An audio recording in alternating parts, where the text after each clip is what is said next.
What does it really take to perform at a high level without burning yourself out in the process? My father was only 55 when he passed away, and I was thinking to myself at the time, well, how much time do I have left? And what am I doing with my life? I had to take that risk. I had to take that leap. The first one is the belief that you just need to keep pushing through, and that's resilience. It's not resilience. Every person has a unique role, has a contribution that they can make. It's unique to them. You have one, Jennifer. Every listener here, you have one specific way in which you can serve the world that only you can serve. And if you can discover what that is, and you can give that away, and you do it in a way that actually does solve problems, it's meaningful, it's impactful, then you're in your zone of genius. You will perform at your very best, and you will be most fulfilled.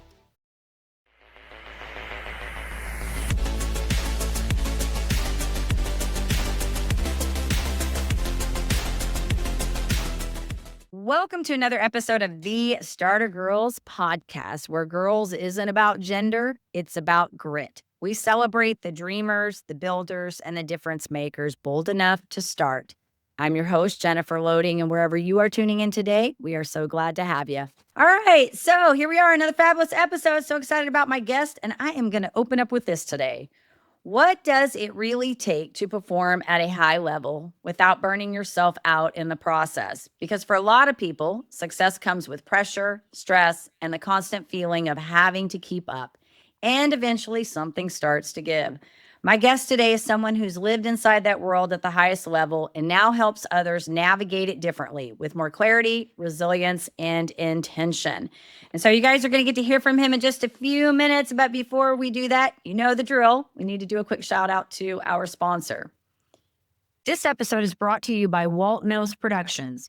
Need to add excitement to your YouTube videos or some expert hands for editing? Look no further. Walt Mills is the solution you've been searching for. Walt is not only your go-to guy for spicing up content, he's the force behind a thriving film production company with numerous titles in the pipeline. Always on the lookout for raw talent, Walt is eager to collaborate on film and internet productions. With a background deeply rooted in entertainment and promotion, Walt Mills leverages years of skills to give you the spotlight you deserve. Want to learn more about Walt and his work? Head on over to waltmillsproductions.net and let your content shine. Hey, you're here. So first of all, thanks for tuning in today. And since you're already here, you're probably going to want more of this. So make sure you check out startergirlz.com. That's where you can catch up on any episodes you may have missed. Get signed up for our newsletter so you can stay in the loop on everything we've got going on. And if you're looking to go a little deeper, you can also check out our Starter Girlz Insider community. That's where we take these conversations beyond the podcast with tools, workshops, and real conversation so you can take what you're learning and actually start applying it. So as I always say, head on over to startergirlz.com and do your thing. All right. Today, my guest, this is going to be so fun. I'm joined by Jay Abassi, a global keynote speaker, TEDx speaker, performance coach, and former Tesla leader who is on the mission to help professionals thrive under pressure without burning out. During his time at Tesla, Jay designed and led national training programs that impacted over 1,000 employees, giving him a front row seat to the demands of high performance environments and what it actually takes to sustain success within them. Miss Jennifer cannot talk this morning. So we're just going to say this. I'm just going to stop right there and I'm going to say, Jay, welcome to the show. We are so excited to have you here today. Thank you so much, Jennifer. I'm so excited to be here. Awesome. And did we just not say when Jennifer has to read something, she just can't get the words out, right? And then I'm reading this and I'm like, why can I not read? It's a Monday morning. So anyways, we are so glad you are here. And I am excited to have this conversation because I think it's going to be fun. And, you know, I love this thriving under pressure without burning out stuff because I think as a fellow high achiever, I think all of us at some point or another get into that little cycle. I call it sort of the crash and burn cycle is my thing. It's that whole push until you fall over and then you have to do that pause. And so I love the work you're doing because I think it's important stuff, especially for people who are really in that space of wanting to perform and do well at it. Yeah, thank you for saying that. It's something that became a natural mission of mine after I experienced what I experienced at Tesla because I did see so many of my employees, my coworkers, really struggling, and the work I had done on myself in the years prior kind of prepared me for that, and I was able to be more adaptable and handle the pressure. And so I realized, if there's anything I can give to the world, it's the frameworks and methodologies that I learned that helped me to thrive in those environments. And now I'm grateful that I get the opportunity to help others in those environments today. Yeah, don't we learn by helping ourselves? We have to like help ourselves in the process, right? And that's how we learn and can help others. Isn't that so true? Absolutely. I think that the people of whom are really making an impact on the world and really making that difference, it's because they went through something Mhm. themselves. They Right. struggled, they hit a bottom point, and they had to pull themselves out of it. It's kind of like that hero's journey. If you ever Right. read a Joseph Campbell and like, Mhm. how the hero's journey works, we go into that cave ourselves and then we come out with the elixir is what he calls, and then we give it to the world. And I feel like I've met so many people who have that story, and those people often are the ones who have a lot to offer to the world. And I'm just doing my best, Jennifer, to help others who are in places where I've been myself. Yeah, yeah. And to speak to that, I do agree. I get I feel like a lot of people that come on here that have walked through these. Obviously, that's what this show, I tell people it's really just to show they're awesome people doing awesome things in the world, right? And I bring people on here because they speak into the things that are important to me. It's another voice leaning into that. And so, but yeah, I think it's this whole idea, like you said. In fact, this hero's journey, I actually talked about it in one of my programs that I built. I worked with this mentor for 2 years, and we did a lot. His mother was a psychologist, and so we had a lot of, like, psychology training, I feel like, and so it was really good because we got to learn a lot about, that whole hero's journey, but not only that, just emotional intelligence and things like that, how to work with people. And I will tell you, this nervous system stuff, we did not learn that with him, but because a lot of the work that I have done is come in the aftermath of things I had to work through, like two rare health conditions that I had to go through, and my own financial hardships that I had to go through. And so when I started studying a lot of this nervous system work, it was because I was right smack in the middle of a pretty severe disorder, and I was having a lot of anxiety. And part of that was coming because I couldn't perform. I couldn't do what I wanted to do because I was being inhibited by this. And so really went into a deep dive. I actually got certified in nervous system training, but I did all that because I really wanted to learn to heal myself. And so, to your point, yes, a lot of this work we do really, stems from our own journey, the things we have to work through, and then we realize, hey, how can we help other people with those same things that, worked for us? So cool stuff you're Yeah. doing. I want to back Thank this you. up to how you got to where you are. So walk us through this, because you were at Tesla and you just mentioned that, working with your team and your people. So kind of, maybe give us a little forethought. Did all of this happen during the time at Tesla that you decided, hey, I wanted to move into this space, or was there kind of a preset before you got into that space?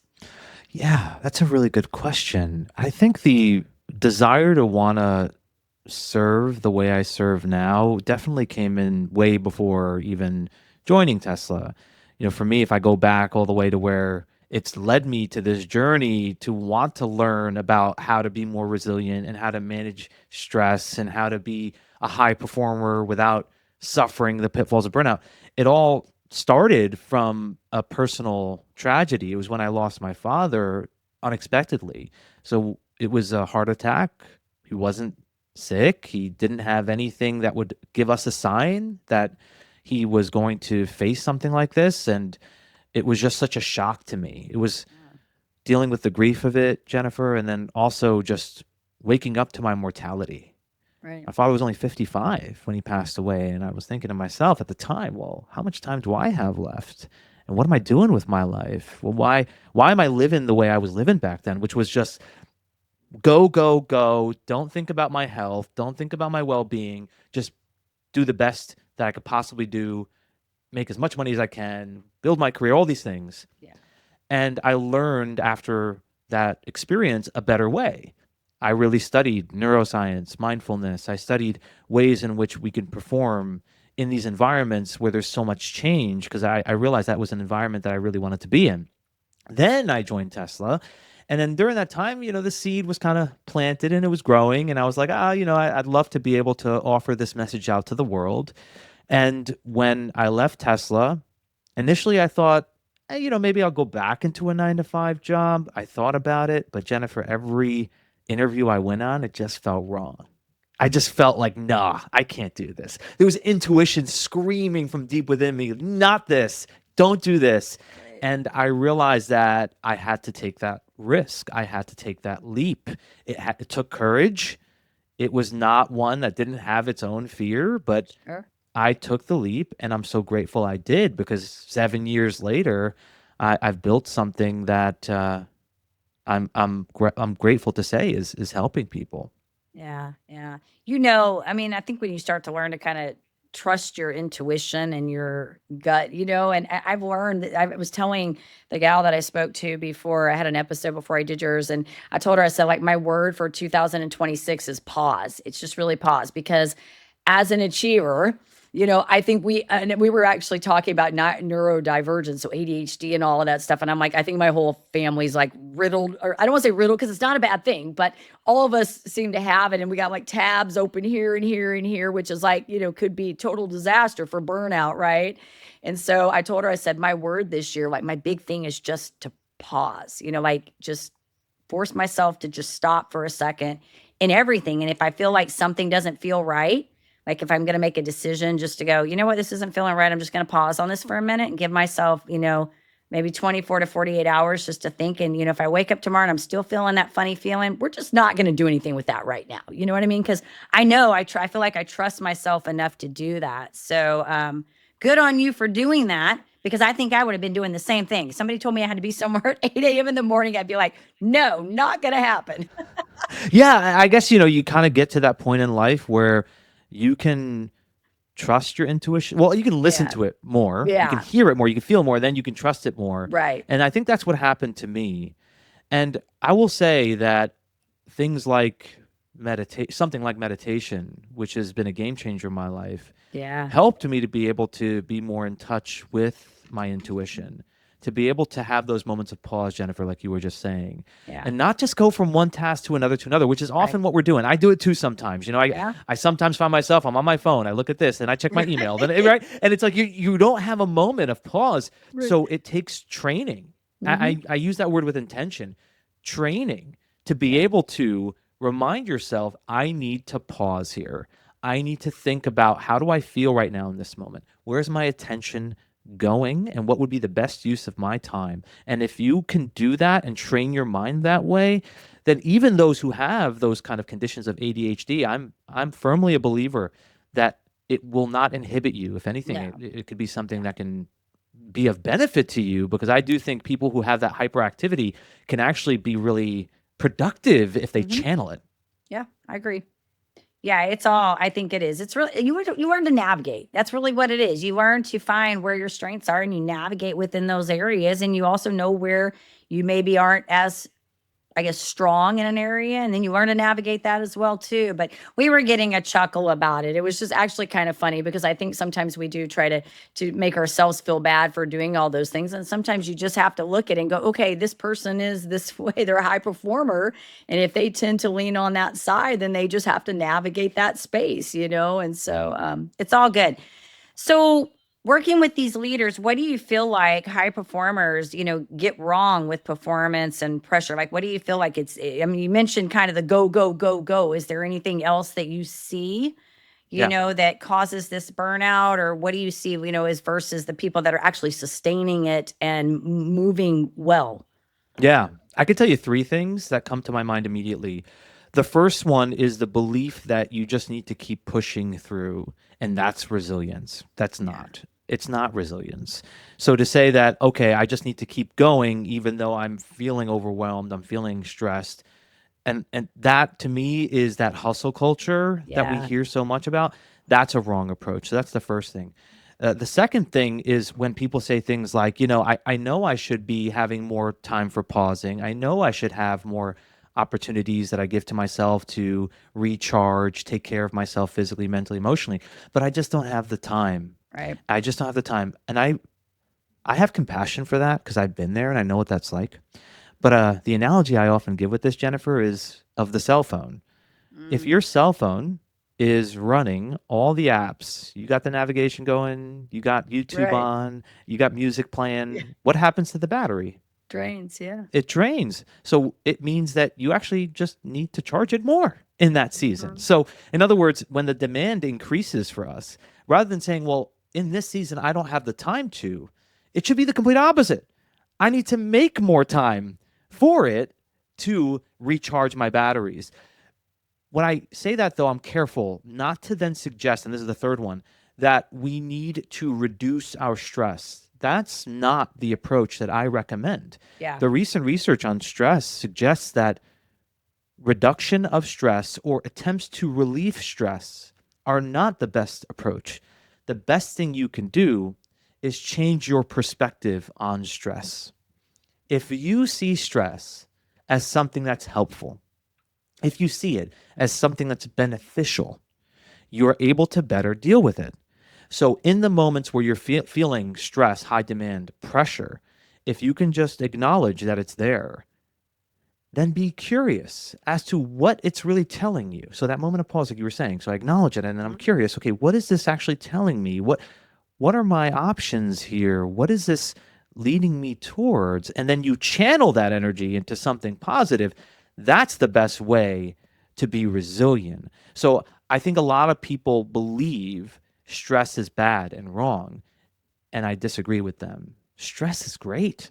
Stress, you care about something that you stress about, right? I Right. mean, if something didn't have meaning, if you didn't care about it, you wouldn't stress about it. Right. So if you have stress, that means you care. It means that you care about something. So don't see it as a bad thing. See it as a good thing. Yeah. It's all perception at the end of the day, right? But you said something I like. You said the curious word. And that is like the common I feel like everybody I talk to, that's the weave, the word we talk about curiosity, right? Because it to me it does so much. And I love this because it's we were talking about kind of sitting in that emotion, whatever that is, which is really essentially kind of what you're saying too, is like it's just really perception. We're saying, okay, stress is bad. So every time we experience, we go bad, bad, bad, bad, bad, bad, instead of looking at that as feedback, saying, okay, yeah, what do I take away from that? Or what, is that what's that doing to me right now?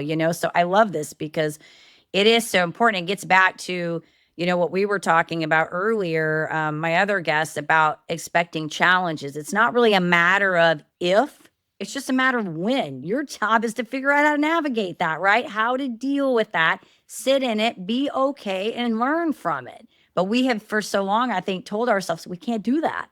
Like we can't have feel like we're not supposed to have feelings. We're not supposed to experience stress, all bad. Yeah, So or we try to suppress it, right? We push it yes, down, like yes, get rid of it, or distract ourselves. You feel right. a little stressed, so what do? You reach for your phone and you start looking on Instagram, and you're like, "Oh, this is giving me relief," but the research Yeah, suggests it's only creating more problems because you're not right. really addressing whatever came up for you.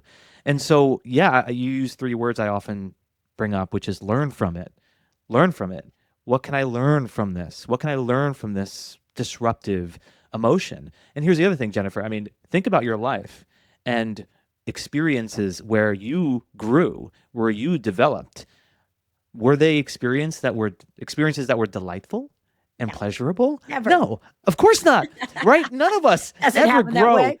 Right? No one grows, no one develops Right, from pleasant experiences. I right, love me a pleasant experience, Jennifer. I love me some good sushi. I love to be on a beach, right? I love all those things. I don't grow from them, right. right? I grow from the Yeah, difficult ones. I right. develop and become a better version of me when the challenges come up. So if you can have that perspective on the word stress or demand or anxiety, whatever word you want to use, then it will actually be something you look forward to Right. rather than something that you're avoiding.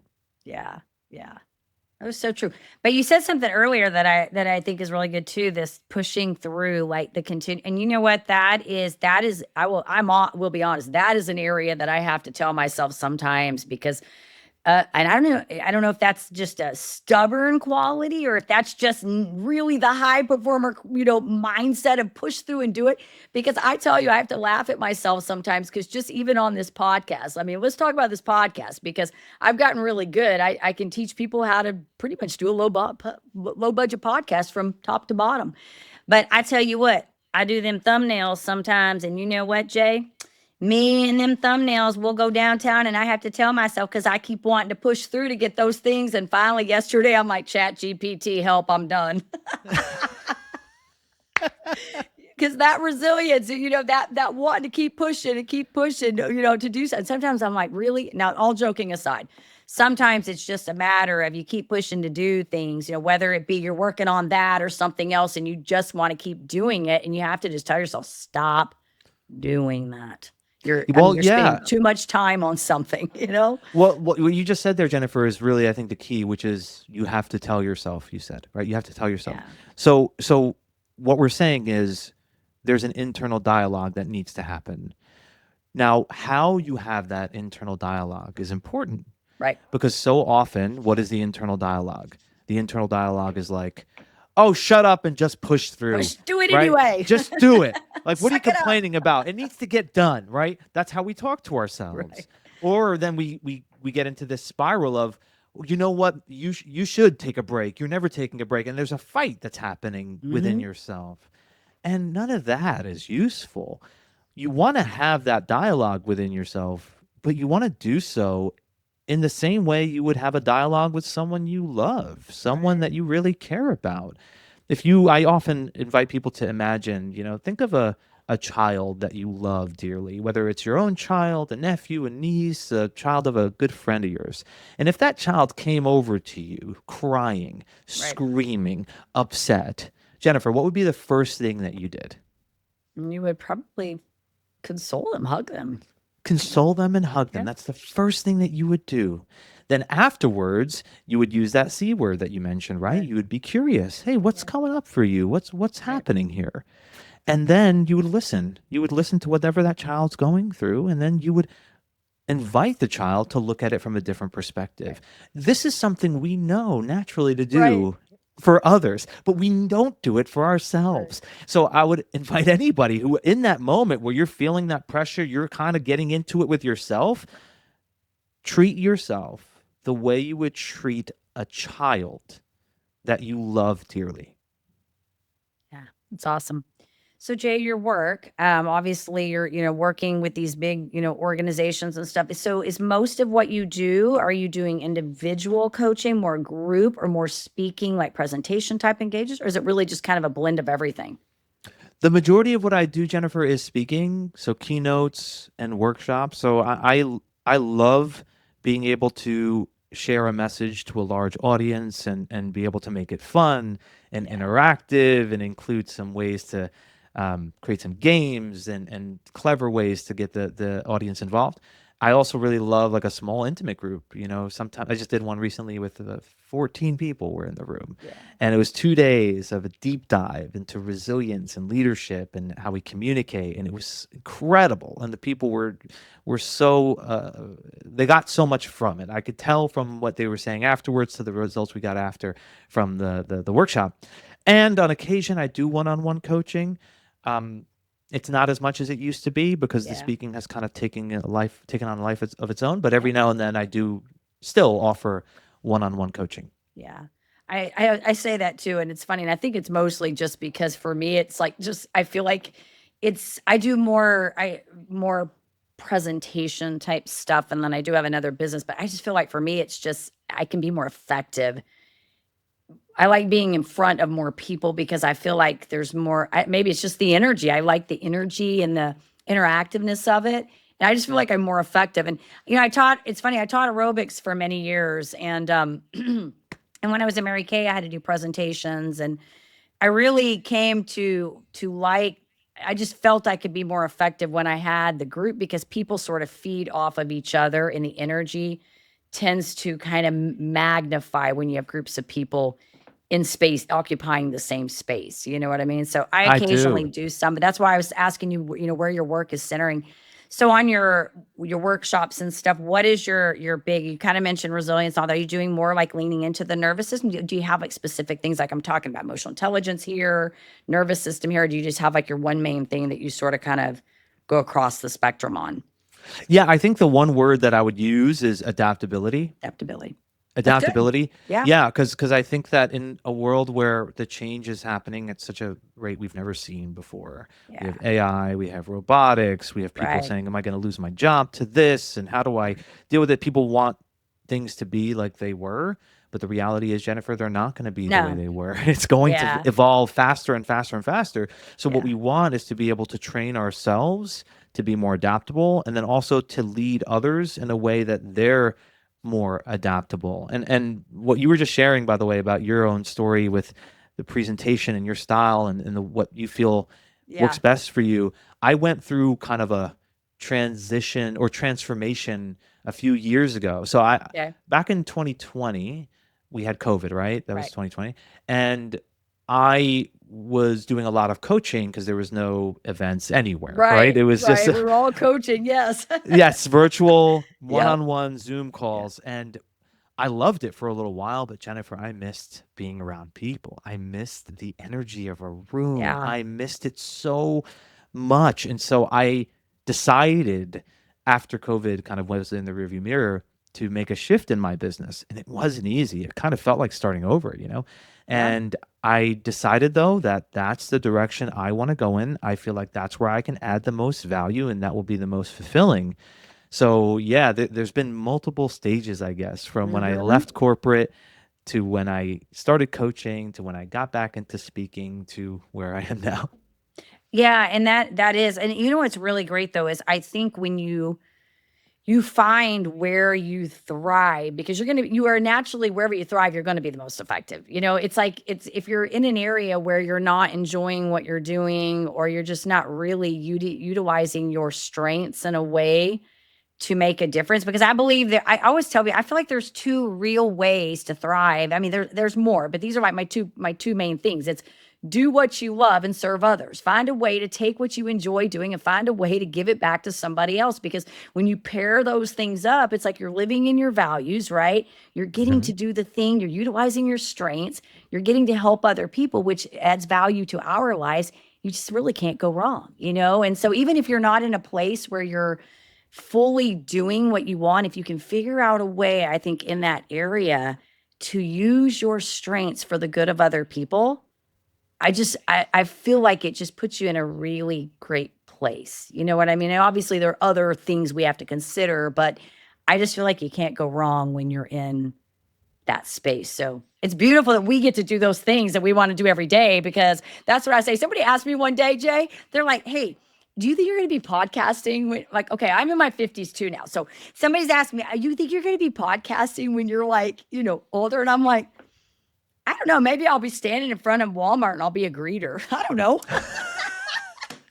But I love that you're open to whatever, right? Because it could change. It could really Right. change. Jennifer, Right. I agree wholeheartedly with what you said in regards to what's most fulfilling. And the research really supports what you're saying in that we are at our very happiest and we are actually even at our most resilient when we're doing something that we feel is bigger than ourselves. Yeah. Because if it's just about you and it's only about the things that you get, you're still kind of stuck in self-absorption. And when you're really Hmm. self-absorbed and you're just only thinking about yourself, it's a self-preservation is really what that Right. is then, right? It's more of Yeah. like I'm doing this in order to feel safe. But if you are feeling totally safe and you are in your element and you're giving in a way that you don't even expect anything in return or you don't need anything in return, you will get something in return Right. if you're adding value. That'll happen. That's when you're at your very best. In a book I'm writing now, I use the analogy of the sun, and I talk about how the sun shows up for us every single day. It shines its light, it provides its warmth, and it does so without expecting anything. It doesn't Right. want anything from us. It's just giving. It's just giving to us because that's its role in the Right. universe. That's something only the sun can do. And I genuinely believe that every person has a unique role, has a contribution that they can make. It's unique to them. You have one, Jennifer. Every listener here, you have one specific way in which you can serve the world that only you can serve. And if you can discover what that is and you can Yeah. give that away, and you do it in a way that actually does solve problems, it's meaningful, it's impactful, then you're in your zone of genius. You will perform at your very best and you will be most fulfilled. Yeah, I agree. Good stuff, Jay. So good. I had something else I was going to ask you, and then I got so wrapped up in that, totally lost what I was going to say to you that time. I had a really good question. It's going to come back to me in just a few minutes. Um, all right. So, I know what it was I wanted to ask you. So, moving, this is a really big one, moving from corporate into this space. And obviously, you did this, and we're talking COVID came up and all of this stuff. So, I would love to know because somebody listening to this right now may be in that space. Maybe they're in corporate right now and they have this really big idea they want to do something, but they're used to having that salary, that comfortability, of that job they can show up to, which we know isn't always secure anyways, because it could be gone any day. But let's just say that's what they're thinking right now. What advice would you maybe lean into them and say, to go forward and do that? What would you say? Yeah, I think that's a great question. A few things come to my mind. First is learn from people who have done what you are interested in doing.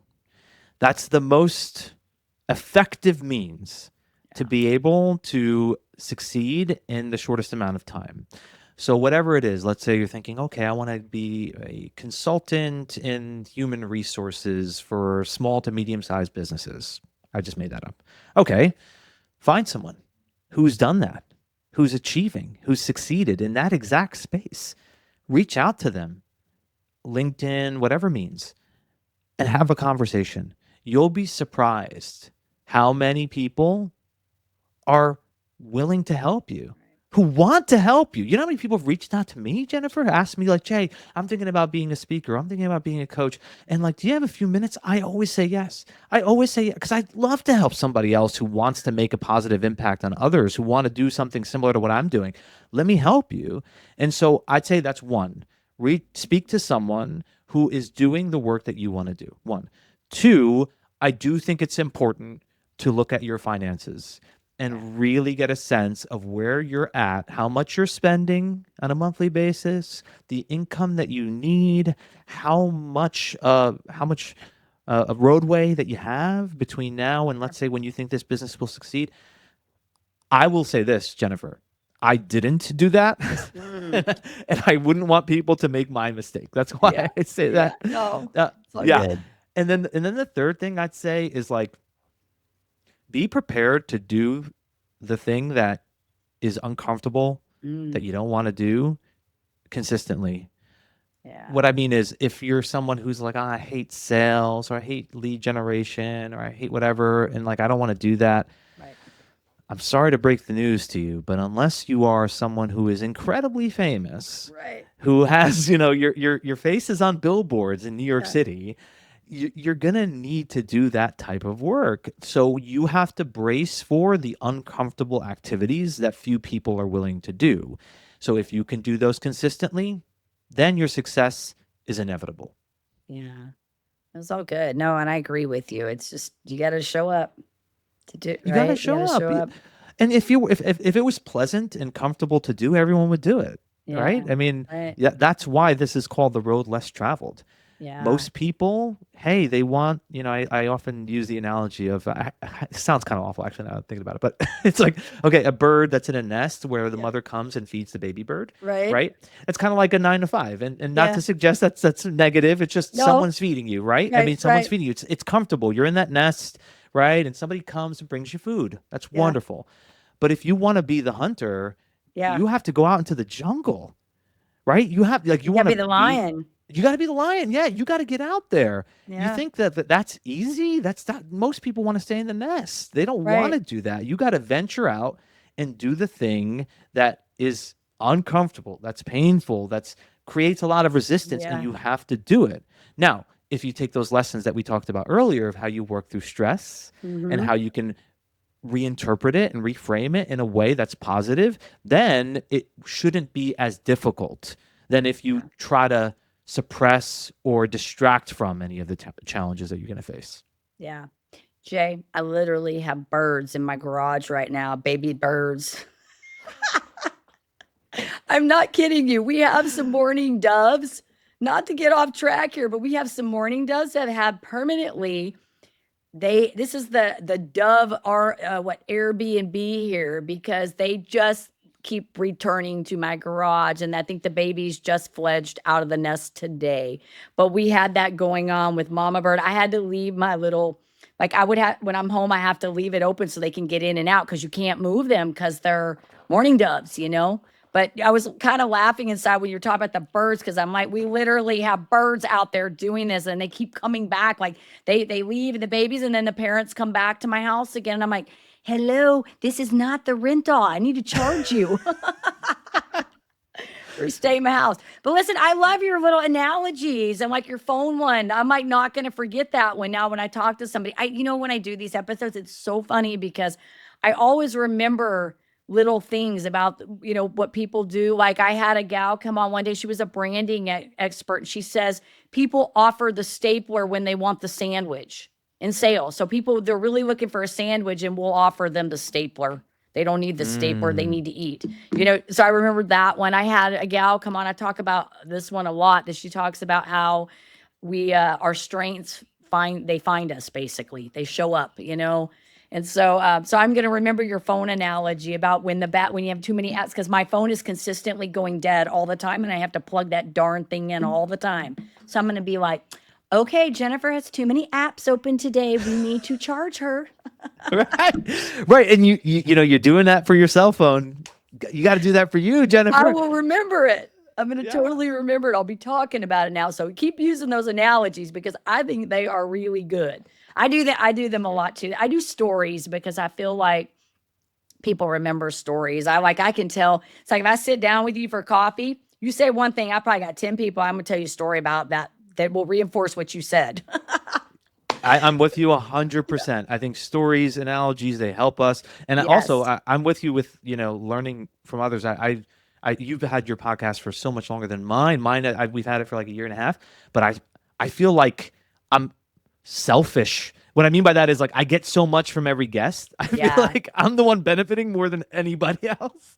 Our listeners, our listeners are, but I'm getting so much out of the experience of hosting experts and having them on my show too. It's a lot of fun. You do learn a lot, and you get. I was just having this conversation because you're probably like I am too, where like I've got people all over the place, so you're getting different cultural input, nuances, all these different things, different perspectives that, because you're in certain parts of the country, you have different perspectives about things and the way things go there. And so I learned so much just from listening to different people in their area of expertise. And I'll be like, yeah, I never thought of it that way. Like I had a guy come on here named Ryan Godfriedson, and he's a Cal State professor in psychology.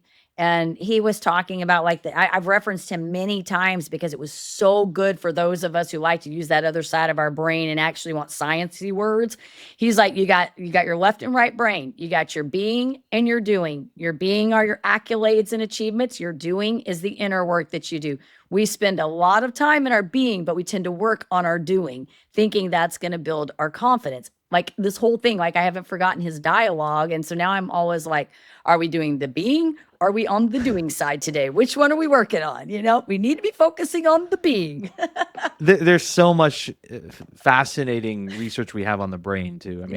Every time I learn about the brain and the way the brain works, I get excited to hear something new. And it's like the new discoveries keep coming out. Like the one I often reference that really blows my mind is how when we are really under threat, when our amygdala's firing off because we have a perceived threat, we fall into the fight, flight, or freeze. Cortisol's flowing through the body. You've probably heard this. Yeah. What happens is the prefrontal cortex shuts down, and that's the area of the brain that's a little bit more objective and cognitive reasoning and your ability to kind of think through things. It literally shuts down. What they have proven through fMRI scans is that when you practice something as simple as a mindfulness meditation technique regularly, it creates a neural pathway between the prefrontal cortex and the amygdala that was never there before. So think of it like a highway gets built so that when you do feel threatened, rather than just falling into fight, flight, or freeze and you're stuck there and you can't break out of it, your prefrontal cortex turns on and says, wait a minute, hold on, what's really happening here? Is this really as bad as my mind is making it out to be? And to me, when I learned that, I was like, this is a game changer. I need to share this with the Right. world because it's a way to completely change your brain. Yeah, isn't it so crazy now, all the stuff that's come out? Because it's just, to me, it's like you can't unsee what you see, right? And I was, earlier this morning we were having a dialogue about how you look at all this stuff that we're learning and you think, oh, all the world problems could be solved if people just knew this stuff and they knew when to just be quiet, not talk, maybe pause for a minute, maybe do some of this stuff we're talking about. They might show up a little bit differently, be a little less reactive. We all know this, right? And it's so funny because my guest this morning was like, yeah, and you just wish you could just be like, tell them that, but they're not going to be ready for that information until they're ready for that information. And so it's good that you get to do this because I do think the work that we do is important. And I always say if one person picks up on something that we're talking about, we've made a difference because that one person has the ability now to impact 10 other people. So every day we have a chance, this, I feel, as the work that we do, sort of an obligation to do this work. We're called to do it. It is our ministry, whatever you want to call it. It is our work that we're putting out there. And it's like I say, I feel led to do. It's why I enjoy it. I mean, it's like any moment I say that it gets complicated, I'm not going to do it. We ain't making things complicated because I want to enjoy what I do. It doesn't mean I don't want to work and do the things that need to be done, but I want to be able to also enjoy it and have satisfaction from it, in the process of all of that. So I think I it's got a lot agree. of really good things, to speak into all of this. Everything here we've been talking about. I'd love to know, with everything you've done, because obviously moving from corporate to here, the success I'm sure has changed. Age changes how we define success. I would love to know how you measure that now. What does that look like for you? Yeah. How I measure success. Yeah. I really feel like success to me is about two things. One, happiness. I mean, just as simple as that, happiness, and my own happiness, which is which is requiring that the people I love are also happy, and so that's why I use that word happiness. And the second one is impact. So as long as I have those two things, happiness and impact, Mhm. then I think I'm successful. I know Mhm. that sounds quite simple. No, I It's think we were maybe, talking about that. That's going back to that flow and working in your strengths and serving yeah. others kind of thing. I think if you pull that into this, it's weaving back into coming back into this conversation. You know what I mean? Yeah, and all those other things that we use to try to measure things as Mhm. business owners, the Yeah. amount of revenue we bring in or the amount of engagement we get on our content, all these things, they're just measures of other things, but Mhm. ultimately those are measuring impact, right? And Right. so in the end, we can still use those Mhm. tools to help us understand how much impact we're making.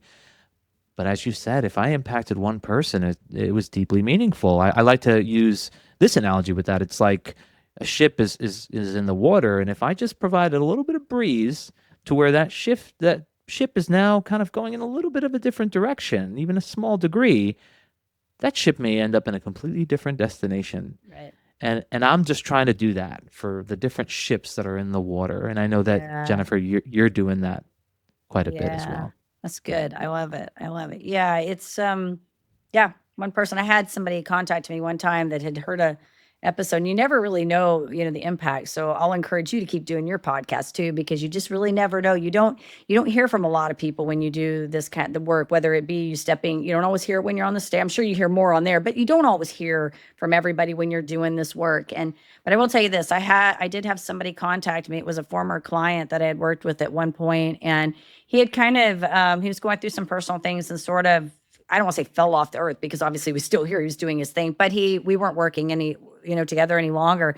And I had done an episode, and I can still tell you, I know who the person is that I did the episode on. It was a guy that's now in ministry, and he goes around to schools here. He's a younger guy, goes around to schools here and actually talks to the students.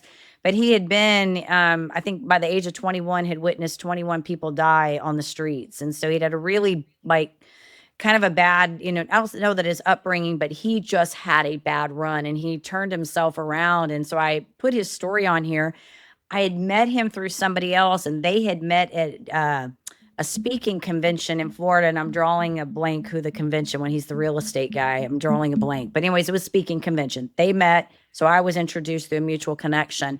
Anyways, this client resurfaces out somewhere like 2-3 years later and sends me a message, and he said something about he had caught that episode. I had no idea he was even listening to my podcast, but he had caught that episode, and that particular episode said that it resonated with him. And so I think he had, I don't know 100% if he was substance using something or whatever, but he had gotten all cleaned up, went through a divorce, went back to school, like really basically got his life back on track. And he had said that one episode he had listened to, and I don't know that that was the end all, the only thing, but it was kind of a turning point for him to recognize that, hey, he needed to do something, And so that's why I say you never really know the impact that you make, because sometimes it's not there in front of your face. And sometimes you hear those stories like that and you think, dang, that was good. I'm glad I interviewed that person. I met that person. Yeah.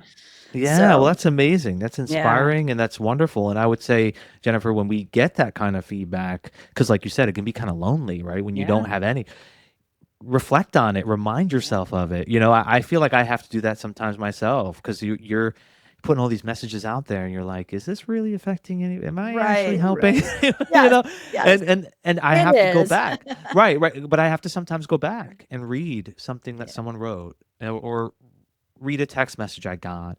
I recently got one from my sister, who I had no idea was listening to my podcast. Wow, And she fun. texted me and she was like, this one really helped me. And I got immediately emotional, like immediately. Because I Yeah. was like, of all people, Your sister.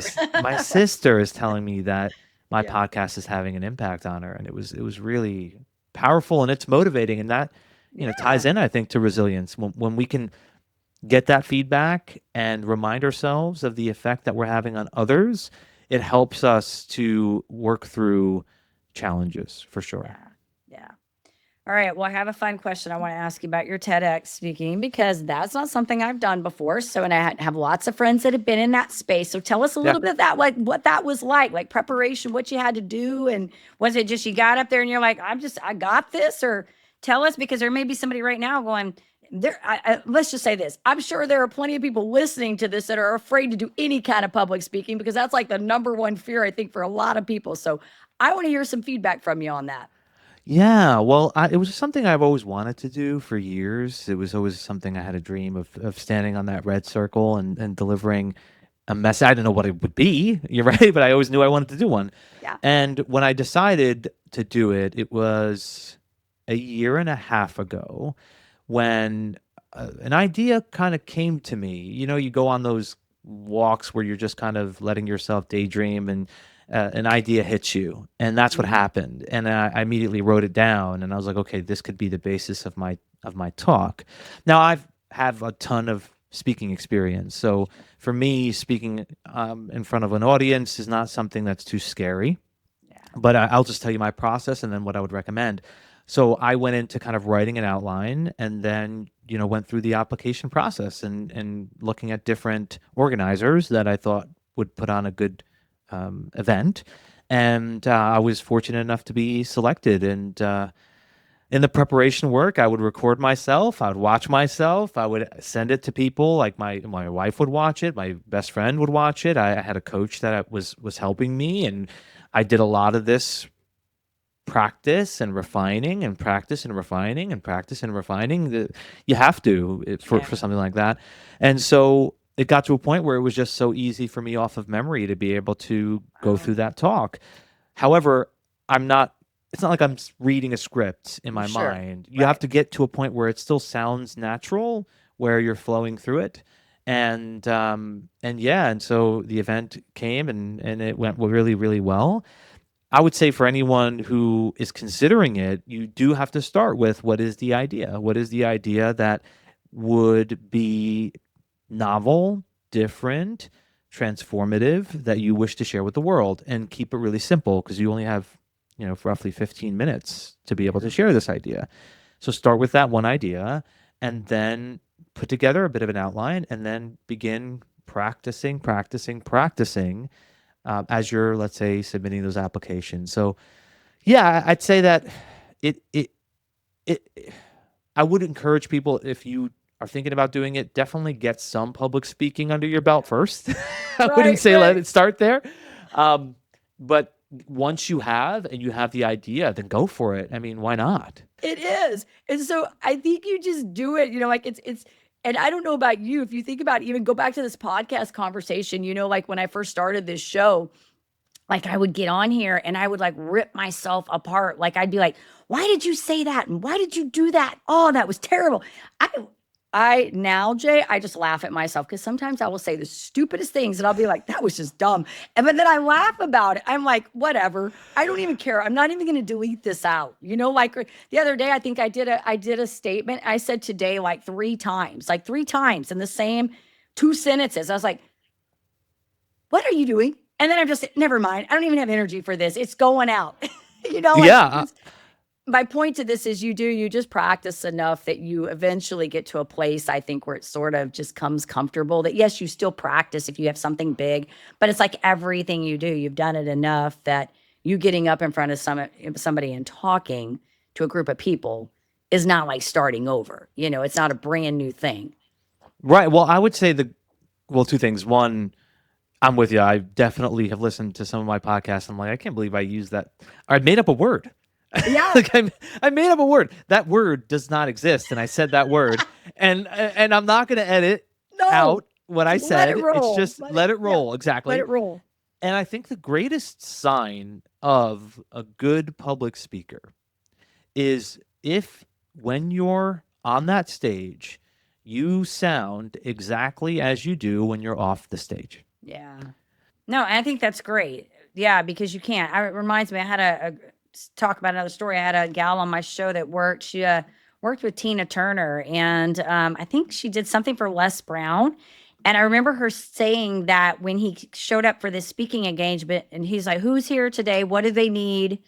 Right? Like he was trying to customize his presentation for that specific audience. So I think, yes, what you're saying, that's in everything. I think that's in everything we do. Yeah, we can have sort of a template model, but I think when you start cookie cuttering everybody in a space, you really miss out on some things. And I like to think that's how I do business too, is that I try to look at people where they are in all everything I do. I mean, I have a pet sitting business over here. I do the same thing with those clients too. I mean, literally, I'm like, okay, let me talk to the client. Let's see how many pets they have. How many days are we doing? What are their needs? Let's try to make this work because I want to be known for good customer service. We treat people well. We treat them with respect, all those things, and we take them case by case. We look at them, and I do that Yeah, in everything, yeah, podcasting, coaching, everything. So I get it. and It's good. you don't want to give them a stapler when they want a sandwich, when they need a sandwich, right? Exactly. And they probably aren't going to need a stapler. They'd be more inclined they need a sandwich. Their dog probably doesn't want the stapler. They want the sandwich. So you're going to remember that one too. Her name is Christine Blosdale, by the way. She's a marketing guru out of Australia. Fun lady. I had so much fun with her, and I will not forget that. I'm not going to forget yours either. The phone. I will not forget the phone. I'm going to be telling somebody today that you need to recharge yourself just like you recharge your phone. When you have all those apps open, and as many times as mine goes dead, I'm going to be thinking, Jennifer, that's your cue. Go recharge. Yeah. Yeah, the book is going to be a little bit of a time Okay. before that's published. The book will be about so much of what we discussed today, of how we can be resilient in today's constantly fast-paced, ever-changing world, and how people could find me. My website is jayabassi.me. That's where like the hub is. LinkedIn, I'm very active, as well as the podcast, which is Unstuck with Jay Abassi. Okay, very cool. We'll make sure when we usually put something on the video for the people that need to see it on that video, but then we also have it in obviously audio, and then we'll have it in the show notes. So hopefully they will get it in one of those three spots and they can reach out to you and follow you and all that good stuff. And I do see you in LinkedIn, so you are active in there. This has been great. I've enjoyed it. It's been fun. Absolutely, Jennifer. Thank you so much for having me. Yeah, and thanks for making the world a better place. That's what I always say. So we appreciate I, you. All right. And of course, to our audience, we appreciate you, love you. We hope you found this episode both inspiring and informative. And if you did, you know what to do, all the things. Follow Jay, but also like, share, comment, and subscribe so that we can keep sharing all of this content with you. And as I always say, in order to live the extraordinary, you must start, and every start begins with a decision. You guys take care, be safe, be kind to one another, and we will see you next time.